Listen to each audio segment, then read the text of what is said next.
I'm not a spiritual man, but I prayed for this, and it happened. When I got to that Rumble, I targeted you. I violently assaulted you. And then you eliminated me from the Royal Rumble, and I couldn't sleep. But then I heard what happened, and that night I slept like a baby. Well, I guess you could say Drew is no longer McIntyred. Ha ha ha ha ha ha ha. Well, anyway, CM Punk is not going to main event WrestleMania 40. That is very unfortunate. I hope he has a great recovery. Goddamn, this sucks. But Drew is no longer McIntyred. Yes, so nice. I had to say it twice just to annoy the fuck out of you guys. I'm John Renton with my review WWE Raw from Tampa Bay, Florida. We're on the show to WrestleMania, and man, you have Rollins, pretty much his knee is hanging on by a thread. Kevin Owens has a fractured foot, and CM Punk has a torn tricep. For the second time in 18 months. Not even quite 18 months. And there are other injuries going on. This is really feeling like a snack bit WrestleMania. No step on snack. Yes, Raw though. Raw, let's talk about it. Let me talk to you, because that's the only way I can do a review. So, yeah, the capacity for this particular venue was between 19,000 and 21,000. And they had almost 13,000 according to WrestleTix. WrestleTix is a great follow, by the way. If you can throw a few bucks their way for their Patreon, it does support the work that they do. And we see Damage Control arriving, and Gunther, and Kofi, and Jay, and here comes Bronson. And then we start the show with Rumble recaps. And then injuries all over, as I just mentioned. Pat McAfee is replacing Wade Barrett because Kevin Steve Patrick has been released. Apparently he does commentary for soccer, aka football. Look, I'm glad he has employment. I feel bad for the guy because he got dealt a bad hand. He was not good at commentary. I hope that nothing comes out where it's like it was something that he did that really caused him to get fired, like something really creepy.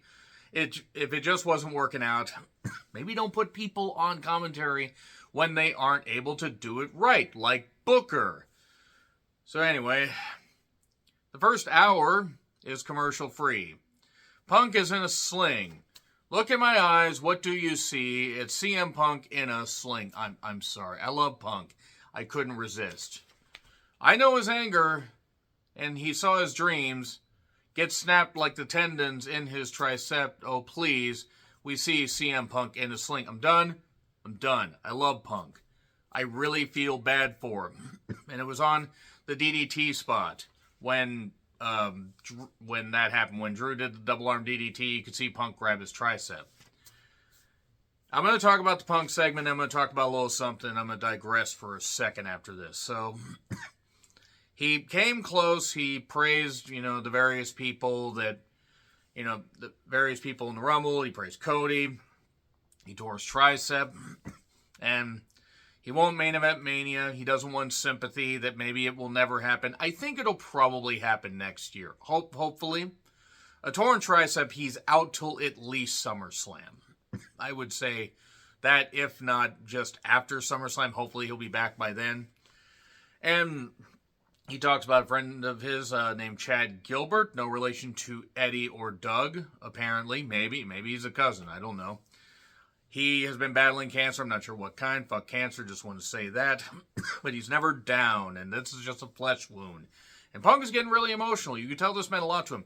Not just the fact that he was going to miss out on main eventing WrestleMania. It's the fact that his body's betraying him, which I'll talk about here in just a second.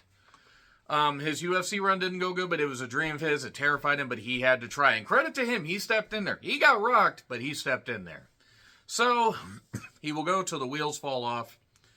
And, there's always next year. As we go into the sky tonight, we are going to see the world all bright, and then things are going to come crashing down, and I'll be coming home next year. I'm pretty certain I screwed up the lyrics of that Foo Fighters song, but let's just move on. Here's Drew. He feels bad. He's not a religious person. But I believe he did lose his mother to cancer also, which is terrible. I really feel bad. I know he lost his mother to an illness. I'm not actually sure if that's what it was. But he just says, I prayed it happened. I targeted you.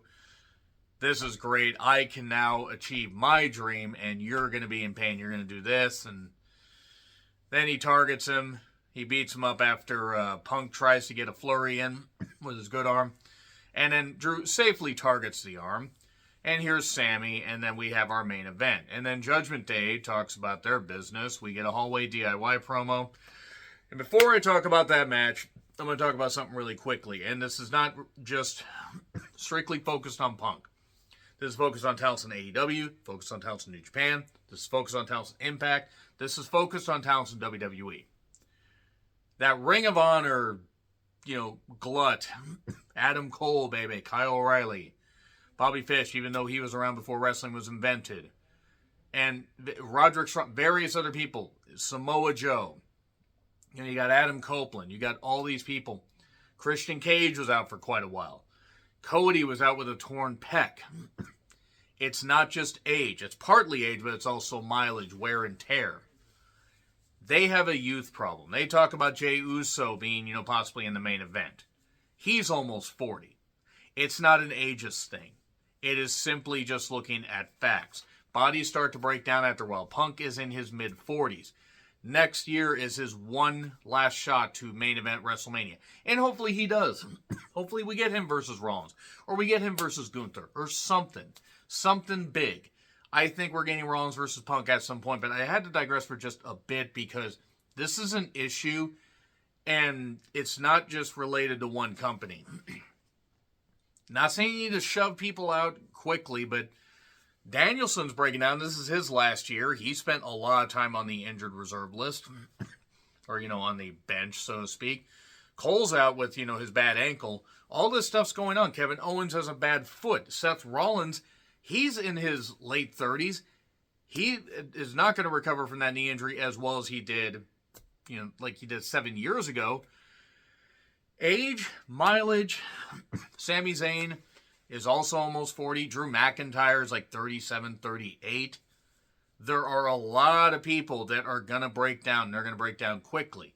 Even with WWE trying to have people only break out the big moves for some big matches, there are still big moments and bumps that I'm going to talk about on this show. And that's something that they need to address. And all companies need to address this shit quickly. Because look at the crop coming up beneath them. There are some talents. There ain't enough to replace everybody. They cannot replace these stars as fast as they're getting injured. And Big E, who knows if he's ever going to come back because of that neck injury. Hopefully he has a great quality of life.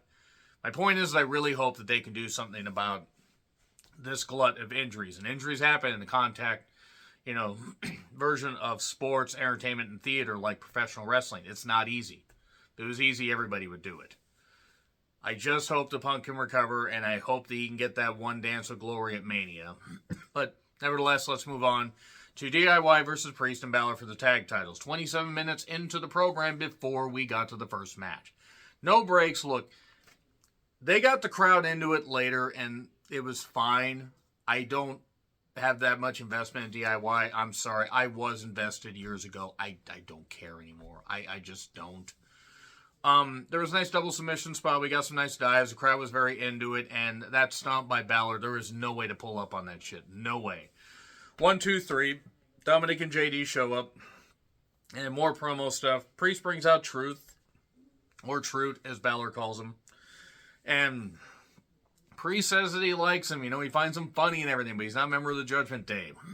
This is right after Truth had said he did his taxes and liquidated his assets. It's like, there's no way you know what any of that stuff means. It's just... But here's Tom and Nick Mysterio, Truth says. And about, talking about Balor being the weird uncle. And JD being like that weird step, brother that just hangs around. But you're not part of the Judgment Day, Priest says. But I like you, that's why I'm not going to be the one to do this. They start beating him up, except Priest. Here comes Miz. And you're really going to have Awesome Truth reunite in 2024. You have good tag teams on the roster. You also have Pretty Deadly, that is a terrible tag team. But you have good tag teams. You could do something with the Profits, except they're in the Final Testament thing. And yeah, they need more tag teams. They need more good tag teams. So Punk being looked at by medical. He seemed all right. He seemed to be walking around just fine. I mean, I know he's got a torn tricep. I'm just saying. Shayna and Zoe took on Chelsea Green and Piper. That's the most enthusiasm you're going to get out of this. Maybe when I'm more awake, I'll talk about Chelsea Green. There we go. I'm not making fun of Samantha, by the way. I'm glad Samantha gets to add her own spin on this stuff. I am not thinking of Samantha spinning. Stop thinking about it, everybody. The crowd went mild, and Zoe won. And, boy, you know, Zoe has not been the same since Eddie Graham and Dusty Rhodes took her idea for the last tango in Tampa. I mean, she was one of the people, along with Vince Sr., that said, Eddie, go buy into Florida. Okay, I'm done. So, the first 53 minutes are commercial-free. Mania 40 ad, we are 8 weeks away. We are 68 days away as of this recording, which meant yesterday, Sunday, the day after the Rumble, we were a nice 69 days away from Mania 40. Cody needs more pyro for his entrance. If he loses to Roman again, I just want to say I will be just losing. I might actually pass out from laughter. You deserve it. To some he does. Look, again, and I said this, somebody asked me in the comments, and I got nothing against the person. Thank you very much for asking me to clarify. I don't despise Cody so much as I don't buy into his bullshit. He is too theatrical. He is way too overproduced. I'm sorry. He is not Dusty. Yes, Dusty would probably go over some of the stuff and will also at the same time say stuff off the top of his head, but no. He was very self-serving. You don't know how much I need you on Saturday. Look, the fans mean a lot to him. He means a lot to the fans. I'm just in the minority that doesn't buy into his bullshit. Yeah, he'll beat Roman. Hopefully. At least for his sake. I mean, I'm going to laugh either way. But he's not going to mean anything if he doesn't beat Roman this time. Here's Seth Pheasant Rollins, and he won't choose you, Seth. You are not a Pokemon. Hear me out. Hear me out, as the kids say. So, I have the world title, Seth says. No, you don't. No, you don't. And that's not Seth's fault. Nobody bought that. I mean, they would get a little into Seth talking about the workhorse title. And we built this title for us, by us. FUBU, really? The FUBU that you do so well? FUBU shrieking WCW Kevin Nash noises? Do you want the workhorse title? Your dad would have wanted the workhorse title, except this isn't about your dad, this is about you. Not that Cody has ever brought up his dad. And Seth lays it on thick. Look, it's not going to be Seth versus Cody. Unless they really want to go with Rock and Roman to close the show. But Roman's going to have to stand tall because Rock shouldn't win the world title. He shouldn't. I don't care if he wasn't on the TKO board and didn't get like $30 million, allegedly, and the rights to his name. That being said, a decent enough promo segment. Seth was serious. I'll give him that much credit. I hope his knee's healing up as far as rehab goes. So, Kofi's all fired up to win the IC title. Jay has the crowd up. Tampa Bay Yeetning. Yeah, that's what I said. That was terrible. I've been up since 3 a.m. I apologize. Sorry, Matchbox 20 got in my head. It's 3 a.m. and I must be lonely. So, Steiner Rumble recaps. What can they have Bronk Steiner do? What can they have him do? Hopefully something good. Here comes Bronson, took on Jey Uso. 33 minutes, by the way, after the women's tag match ended, we got this. I know that they had to make up for the fact it was 53 minutes commercial free. The commercial breaks were egregious here. I'm going to be interested to see how the Netflix thing goes. I really am. I mean, granted, we're just under a year from that happening. But we get yeet, meat. It was fine, I guess. The tsunami missed, and Uso hit a splash. 1, 2, 3. He ain't main event Jey Uso, at least not as a singles wrestler. I'm sorry. I'm not going to buy it. So, Andrade Olio is signed to Raw, but here's Nick Aldis. He was hoping to sign him, but then he gets a call from Steiner. Okay. Gunther is staring everyone down. As we stare at the background, we take steps to avoid the escalator. Okay, I'm done. Gunther's there. He talks about how he is just going to completely destroy Kofi, and he's not even going to remember him after this. You are great, but you are not as great as me. And then Rumble recaps. Jackie, wearing a business suit, tie, and everything, is talking to Becky. Becky says that she will get vicious to get back on top. Okay. I mean, that's fine. Becky's fired up. Gunther versus Kofi. Look, there was good action when we could see it, but they literally went 30 seconds to the break, came back, went 3 minutes to another break. And yeah, they did some good stuff. Kofi got rocked on a power bomb to the apron, the hardest part of the ring. Except Kofi's head did not come near hitting right. It hit wrong. He had some dives. He did hit Trouble in Paradise. He got a stomp off the steps. He did hit a nice double leg drop. 1, 2, kick out. Got a roll up. Got the SOS. Gunther then fired up. Hit a lariat. Hit the drop kick. Hit the power bomb. Got the victory. What we saw was good. It was just interrupted by so many goddamn commercials that it took me out of it. And that's a recurring thing with WWE programming. I know there's that sweet advertising dollar they have to get, but they have to pace this shit better. So anyway, so basically the reign rolls on. Gunther's going to be at least, he's going to be close to 700 days by the time he loses it at Mania. If he loses it at Mania. He might lose it at the Elimination Chamber and challenge Seth Pheasant Rollins, and then we get Cody versus Roman. I don't know. So, the Goons attack New Day. It's a shame Big E will not come back. Unless they're building this. Unless they're just keeping this idea away and then Big E suddenly shows up. Maybe we get a 6-man Hell in a Cell match or something. But Jackie is with Sammy. Good that you remembered who the hell you were interviewing there, Jackie. Sammy's all fired up. The Kabuki Warriors took on Natty and Nox. And look, I like all 4 of these women. They're talented. Natty's a great talent, a great veteran. Asuka's a great veteran. Kyrie's very good. Tegan is also there. But man, this crowd did not care. I mean, and they were putting effort in. They might as well have just been wrestling in a vacuum. We got the insane elbow for 3. Are we going to really go with a Natty and Nox feud? It seems like it.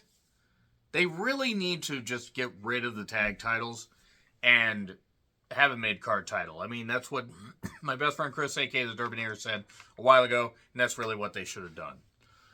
Jackie is with Katana and Caden. Oh, boy.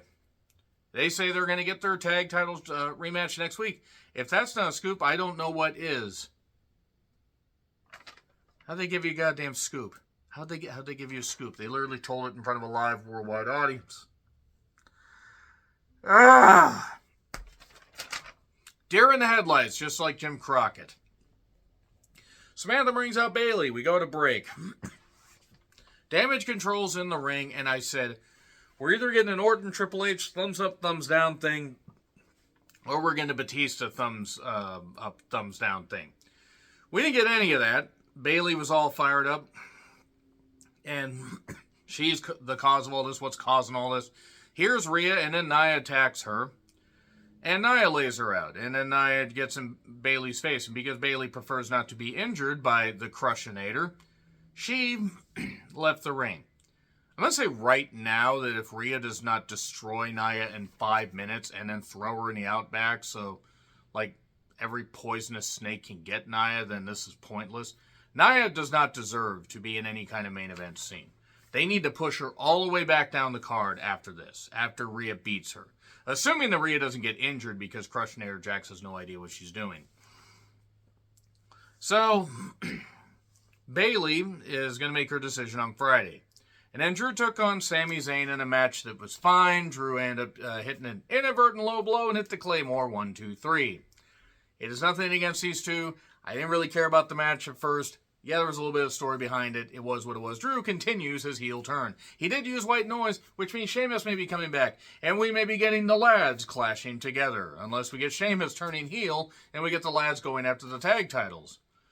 That being said, next week, I'm watching a Regal mystery movie. So I don't know what the mystery movie is going to be, obviously, because it's a mystery, like Evolution. So I may review Raw next week, I may not. If you don't see a Raw review, then I decided not to. And after the Raw after Mania, we're going to get a few less Raw reviews because the show's going to try my patience, folks. Agree, disagree, what I said, like, share, subscribe, Twitter handle in the description. I'm John Retlin. I'll see you soon.